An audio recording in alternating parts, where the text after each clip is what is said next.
You know the vibes. Welcome back to another episode of the Hoop Genius podcast brought to you by NBA 2K23. I myself, Momuti, alongside me, the one, the only, Mr. BJ Armstrong. Real name. No gimmicks, Mo. No gimmicks today. Well, let's get right to it. There was no gimmicks Yes, from the sir. Miami Heat. At home, we'll talk about the Warriors and the Lakers a little bit later in the show. First, we've got to start with the Miami Heat versus the New York Knicks. Miami Heat held down home court with the impressive 105-86 victory over the New York Knicks. Jimmy Butler, doing what Jimmy Butler does. He got hot early in the game. I think he finished with 28 points, but he went on a nice little 10-point run in the first quarter to get himself going. Bam added 17, Max Strus added 19, and they really got under the skin of the Knicks a little bit. Early on in the game, I think it was like start of the second quarter, the Heat went on like a 12-2 run. RJ Barrett threw the ball in anger after he got called for a foul, got technical for that. And then Knicks started out 0 from 7 from behind the arc. Heat get out to like a 19, 20-point lead early in the second quarter. And then it was just downhill from there. We had a little bit of I don't want to call it an altercation. It was just a lot of kind of shouting and a little bit of pushing between some of the players. A little scrum. It's a little scrum. No, BJ, I used to play rugby. This is light compared to a scrum. This is just some pushing and shouting. It's Saturday night right now, right? Go into the West End of London, you'll see drunk guys doing more than what the Heat and the Knicks were doing on the court. A far cry from the battles they used to have in the 90s. But yeah, I think it was who was it? It was Cody Zeller pushed Julius Randle while he was trying to go up and score, and then Isaiah Hartenstein pushed Cody Zeller, and then Cody Martin came in, and it was Jimmy Butler was laughing about it. I was laughing about it. You were laughing about it. But yeah, the game ends with the Knicks getting destroyed in another game by the Heat. And it doesn't really bode well moving forward in the series. There wasn't really anything I saw from the Knicks where I was like, okay, nice. They can adjust and move on to the next game with this. What did you see in this one? Well, when you have these, you have these moments, right? Every game, every series takes on a personality. Every game takes on a new challenge. This was a big challenge for the New York Knicks. And the Knicks have to play with a certain sense of desperation because they have to win a game here in Miami at some point, right? They only have 2 more chances to do it. Yeah, because Miami stole the first one in New York. Yes. And for them to come out with this sense of urgency, you're like, huh? You're like, okay, like, this is what it is. I was expecting them to come out, play hard. Not that they were necessarily going to win this game, but at least to play with a certain sense of, urgency, desperation that was going to allow them to say, okay, we can put together a full 48 minutes, or maybe we had a bad second quarter or whatever the case may be. But I certainly didn't expect a dominant performance by the Miami Heat. I just didn't expect that, but they were dominant. Their bench was terrific. Kyle Lowry to me looked like he turned back the hands of time. I mean, he came out and just played terrific off the bench. The Strus kid was Jimmy Butler. He just without question, he's the best player in the series, and just a dominant win. So if you watch the game tonight, you're Mo, basically from my perspective, they've outplayed the Knicks in 3 straight games now. And remember what I said yesterday? I said if the Knicks want to win this, they simply have to come in and outwork and out-hustle the Miami Heat. But that urgency and that grind wasn't there from New York. Well, I don't know if you're going to outwork the Knicks. The Knicks, I mean, I don't know if you're going to outwork the Heat, right? I mean, they're the best. They're one of the best conditioned teams in the league. They're one of the hardest working teams in the league. And I don't know if you're just going to outwork them. However, you got to get the matchups, and you're going to have to perform better than them when it's time to perform. And right now, the Knicks, I'm not sure what it was, Mo, but they didn't look connected out there. You know what I mean, Mo? You know how you're a team and you can see the connection. This is how we're going to try to play as a group on the offensive end, a group on the defensive end. They just looked disconnected for 48 minutes. I mean, there was not one moment in the game where you say they were connected. So maybe you can just chalk it up as a bad game, but certainly, Mo, something didn't look right to me with the Knicks. If I can just say what I saw, they really looked confused. Like they didn't know, what was going on. I mean, they come out of a timeout, and the execution of the Heat was just like, wow, they were crisp, right? They didn't necessarily play well, but they were crisp. They make the right reads. They play it, they make the right read. They play solid defense. They move the ball. It's like textbook basketball that Spo's got them playing. On the other side, Tom Thibodeau, they won game 2, but it wasn't a convincing win against a Heat side that didn't feature Jimmy Butler. And it really seemed like he didn't make many adjustments in this game. And some of the rotations confused me a little bit. I know Josh Hart, that I'm a huge Josh Hart fan, right? You won't find anyone who appreciates his game more than myself. But because he's become such a solidified piece of this team now, he's put up 38 minutes tonight. It's really affecting him. Emmanuel Quickley, Quentin Grimes, and Miles McBride, because now you've got Brunson who's going to get big minutes, and you're going to get Josh Hart who gets big minutes. We leaving not a lot of time for these guys coming in off the bench. When you look at what they were doing earlier in the year, the lineup with Brunson, Grimes, Barrett, Randall, and Robinson were absolutely dominant in like the 500 plus minutes they shared the court together. We've not seen them together yet on the court so far in this series. So the other one that concerns me is if Julius Randle's going to go 0 from 5 from 3 and 4 from 15 and get 10 points in 40 minutes, you got Obi Toppin right there. And when you play Toppin instead of Randle, you play a nicer brand of offense. Like in terms of generating looks, they play at a faster pace. They move the ball more. I like what Toppin brings. I'm not saying he's better than Julius Randle. I'm just saying when you need an injection of offense into this team, when the Heat are making their run, maybe it'd be an idea to give him more than 15, 16 minutes off the bench. So, I'm looking at Tom Thibodeau with this one and saying, did you prepare your guys? And do you have an adjustment? If, we're down, what can I do to turn this game around? I just didn't really see a lot of that tonight from him. Well, I'm not questioning anything that their preparation. However, you got to meet the intensity of the game. So without question, as a group, I think the Knicks group would say, hey, we didn't match the competitive spirit that the game required for us to win this game. The better team, the more competitive team, the more physical team won tonight. Just bottom line. Now, we could talk about offense and all of those things. I think, Mo, the one thing that you and I know and our listeners know here, because, you have to say it, making shots cures all of your problems. Now, they didn't shoot particularly well. However, not boxing out, not getting loose balls, not giving yourself second chance opportunities, so forth and so on. Those are correctable things that you can do. So hopefully we'll see that level of intensity that's needed to win in the playoffs, especially on the road in game 4, but it certainly wasn't there in game 3 for whatever the reason may be. I don't know if the Cavs were that bad or if the Knicks used all their energy on the first round series, because this doesn't look like the team we saw take apart the Cleveland Cavaliers in that first round. So I don't know. I'm quite concerned from but we can't say that. Look, I guess we can say it, but Mo, this is a different team. Like this Bam Adebayo and this team is a different team. They play a different brand of basketball.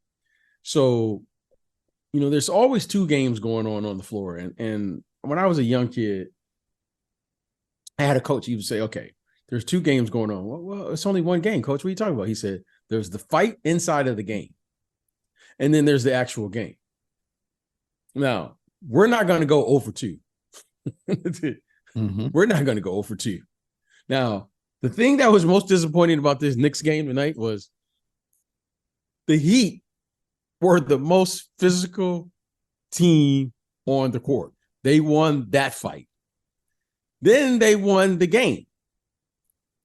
Mm-hmm. By all accounts, they were 0 for 2. Now, all right, you won tonight. You shot well, but you're not going to be more physical than us. You're not going to outwork us. You're not going to be in better condition than us. I mean, there were some plays that happened today that you just go, okay, now, those are effort and energy plays at this point during the season. Now, if a team shoots exceptionally well, they have everything going, I can live with that one. But Mo, this was, by all accounts, a winnable game. It's not like the Heat played exceptionally well, especially statistically. So that's what was most disappointing about it. And when the skirmish came, the Heat were the more physical team. Okay. I mean, let's just call it like it is. Now, let's see if the Knicks are going to respond to this. They have to respond in order for them to even have an opportunity to win the game. Because I can assure you, when you have these little skirmishes like that, you have to stand up and meet that intensity head on and then start playing the game. So the Heat, they won both games today. They were the most physical team, and they won the game. And I'm sure that's going to give them a lot of confidence. And like you said, I mean, I don't know what Jimmy was laughing at.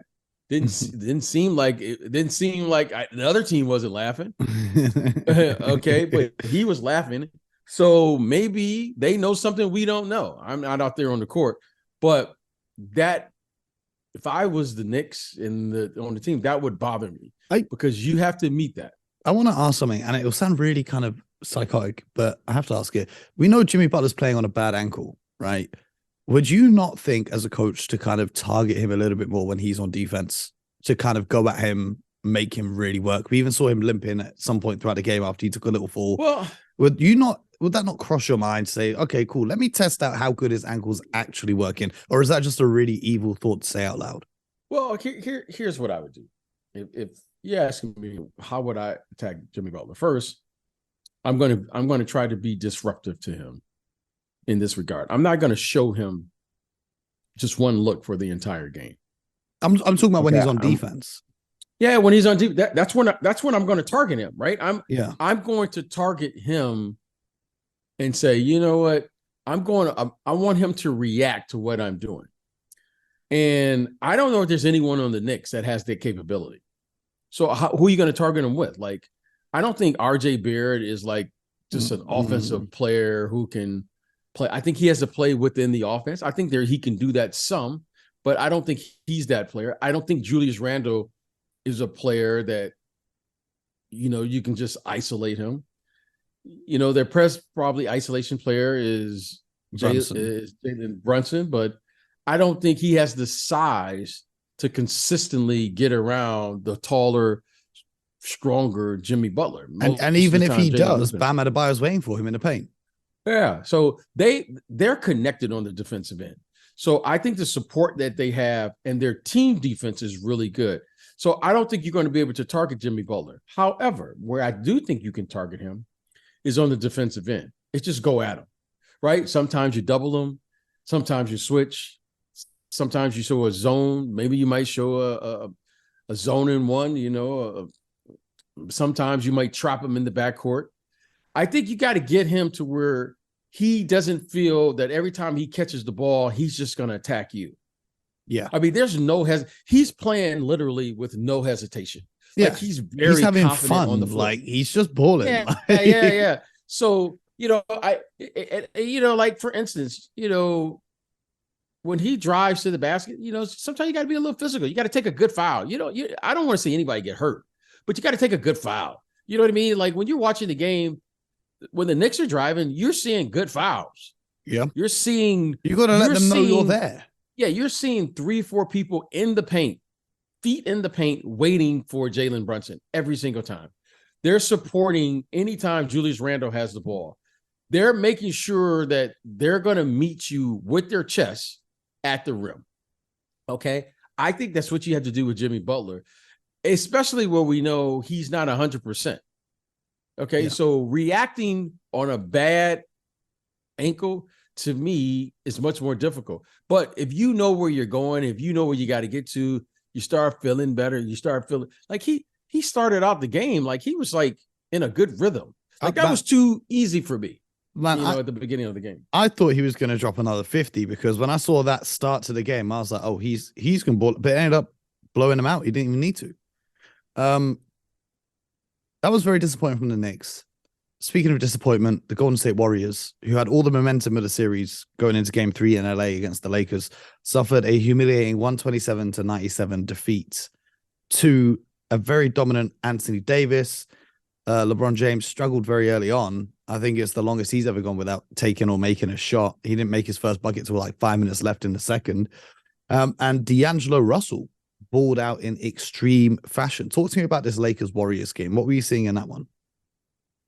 Well, it's very simple. Whenever Anthony Davis comes out and establishes himself as the best player on the floor, I'm worried that we just say the same things every episode because it's the same game plan. Mo, because that's what Mo. I mean, okay, let's minus the 25 points and the 13 rebounds. His defensive ability tonight, when he can dominate and rim protect like he did, I think he had like 3-4 block shots. 3 steals and 4 blocks. Okay. And then he must have altered like 100 shots. Okay. This is what I'm saying. Like, I don't know what his contested, how many shots he contested tonight. But let me tell you something. They felt his presence. Big time.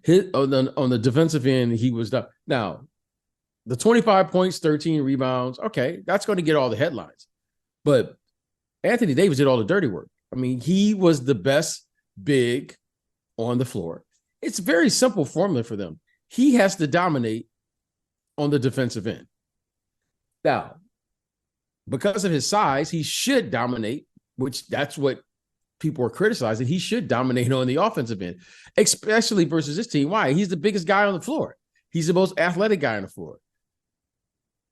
But when he doesn't do that, you can see the difference. So Anthony Davis, for all Laker fans, Laker Nation, hey, he was terrific. If he comes out and does that 2 more times, the Lakers will advance because I don't see any way that they can stop him. Mo, I don't see a player on their team that can stop him. Now, Draymond got in foul trouble tonight. Mm-hmm. I'm sure that was a large reason why he was able to be so effective because Draymond wasn't able to really get a handle on him. Mm-hmm. But, we'll see. I mean, give Anthony Davis credit. When he plays like this, Mo, it's clear to me when he is going, especially on the offensive end, the other parts of his games pick up. And what are you going to do? I mean, they're throwing him alley-oops over the top. He's shooting jump shots. He's blocking shots. He's altering shots. He had that mid-range go in tonight that he didn't in the last game as well. He was the most intimidating player on the floor, without question. Yeah, and he dominated. And when he does that, this is what's going to happen. So an adjustment I like from Darvin Ham is early in the game, he put Austin Reeves on Steph Curry, taking Jared Vanderbilt off him and putting Jared Vanderbilt on Draymond Green to try and disrupt that 2-man game, saying, okay, cool. If you run screen roll with Draymond, we're just going to switch Jared Vanderbilt onto you, who we know you don't want guarding you, right? So instead, the Warriors start to try and go up against Anthony Davis in a screen roll, who was guarding JaMychal Green, which took JaMychal Green from being a catch and shoot guy in the corner to being a pick and pop guy from 3. He didn't make a 3 tonight. And Anthony Davis did an unbelievable job of protecting the basket and the 3-point line at the same time with his wingspan, his speed, and his size. It was a masterclass from Anthony Davis, what we saw on the defensive end. And, after the first quarter, the Warriors entered the first quarter on an 18-4 run, took a 7-point lead. But then the Lakers went a 30-8 run to close out the first half. And that's where the game got away and the Warriors just couldn't get back. The big point of concern for me, number one, they took away Stephen Curry's assists. He went from 12 in the last game to only 3 of them tonight to go along 23 points, which was a team high. Klay Thompson with 3 of 9 from downtown. The big concern, though, is the turnovers. they had 19 turnovers. They did an impression of the Boston Celtics from last year with 19 turnovers in the game. And I know a lot of Warrior fans complain about the free throw discrepancy. You know, the Warriors 12 of 17 from three, the Lakers 28 of 37 from three. But if you're a three-point shooting team, you're not going to get a lot of attempts.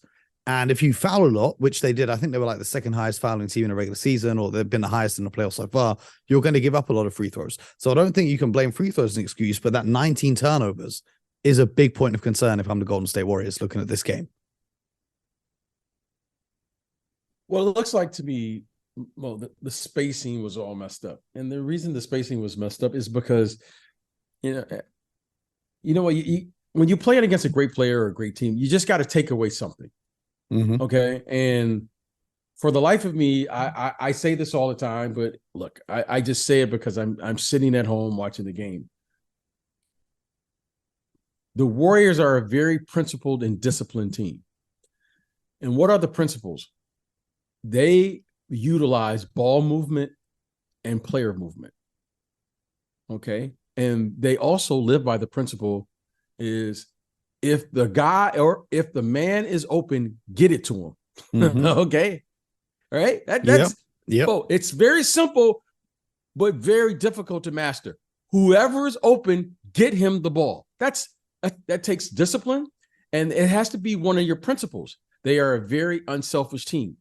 Unlike many teams in the NBA where you get the ball to your best player and you go isolation. The Warriors do not do that. They simply don't do that. They will utilize ball movement to get the ball to their best player, player movement to get the defense moving, and then get it to the open guy. Give Coach Ham and his staff credit. So they said, we can't stop Steph Curry. No one's figured that out now in 12, 13, 14 years, whatever he's been in the NBA. But what we can do is take away the screen roll, because the matchup we really want is who? Vanderbilt on Steph Curry. And we know who the Warriors' best screener is, Draymond Green. So it only makes sense that you take away Draymond Green and you live with the offensive rebounding advantage to the Warriors, because you got to take away something. Mm-hmm. So I give them credit for that. And you can see that the Warriors were trying to get that slip pass in there, but the slip pass wasn't passing, a slip pass to a big. You had a guard in there who was able to, Austin Reeves and Schroeder and all these guys, they were getting their hands on that. So give them credit. The Warriors are going to see this. I guarantee you. They're going to make adjustments. I guarantee it. They'll figure out what to do, and then they'll cut down on their turnovers and all those things. Now, normally teams, especially like the Warriors, will adjust to this. They're just that good. They see things in real time and adjust. But tonight, for whatever reason, they didn't do it. All right. And the reason I think they didn't do it is because they couldn't get all the way to the basket because of the outstanding defensive play of Anthony Davis. I mean, he simply was outstanding. Okay. He really influenced the game tonight. I mean, it was big time. It's one of those things where they're going to have to figure out how to get him away from the basket, because if they can't get him away from the basket like they did in game 2, this trend is going to continue. Because I don't think there's anything they can do, the Warriors can do, as far as, playing this way and without having a threat, because they're bigs, Mo. I think Michael Green only had 2 points. Yep. Draymond may have had 2 points, if I can remember. And I think Draymond only had like 3 points. And he had like 3 Loon points. only played 15 minutes. I don't know if he's still suffering from that illness he had before, because he wasn't getting the boards. You can't put those guys on the floor who can't score. That's what I'm saying. So, Bo, this is a problem, because if Anthony Davis has to be occupied, okay? He has to be occupied on that end. Yeah. I thought the Warriors had a good game plan coming out. I thought they were going for it, right? Early in the game, they won the first quarter. They were up like 7 or 8 points. I think I might even text you. They were up 7 points. Yep. That was great. They were trying to get a big lead. You could tell they were playing fast. They feel good about this. Ooh. And then The Lakers were trying to play fast as well. My concern was, can they maintain it for a full 48 minutes? But they didn't even need the final 12 minutes of the game. So the other one I want to shout out is Lonnie Walker as well. He gave them 25 minutes tonight. Big performance of him. Great from him to stay ready. What do I call that, Mo? What do I call that? Unexpected contributions. Hey, you know what, Mo? When you see it, I'm telling you, it's amazing, Mo. It's amazing when you get these guys that come in out of nowhere. You know what I mean? They just come in and they give you these, and maybe I was looking at the Knicks today. And I was like, this would have been a perfect game for like Evan Fournier or Derrick Rose to play. Yeah, just to hit some shots. Just to like, and I was looking at because to me it's always about the matchups, Mo. It's always about the matchups. You know who was a good matchup for Kyle Lowry in this series? It's Derrick Rose. Rose. Two experienced point guards. Because the experience on the second unit with Kyle Lowry, to me, it gives that second unit, they're connected when he's out there on the floor. He runs the show, he distributes the basketball, and he plays the game with a veteran presence. And I was like, that's a good matchup. But again, back to the Lakers, I just think right now, they need something. The Lakers need another person to step up on the offensive end to occupy one of those guys, because you can't get it done with your 4 and 5 only scoring 2 points. Yeah, the Warriors. Okay, the Warriors. Yeah, you can't, especially on the road. I mean, right now they need someone to get at least double figures to keep the honesty of the integrity of their offense to be able to run and do what they do if they're going to win the series. Well, let's quickly take a look at tonight's games. We've got an early tip, the Celtics versus the Sixers. Who do you like for that one? And how do the Sixers finally master the art of getting James Harden and Tyrese Maxey going while Embiid is on the court? Because, Joel Embiid can dominate, but we've seen that him dominating alone is not enough for success. You need some of these other guys to get going.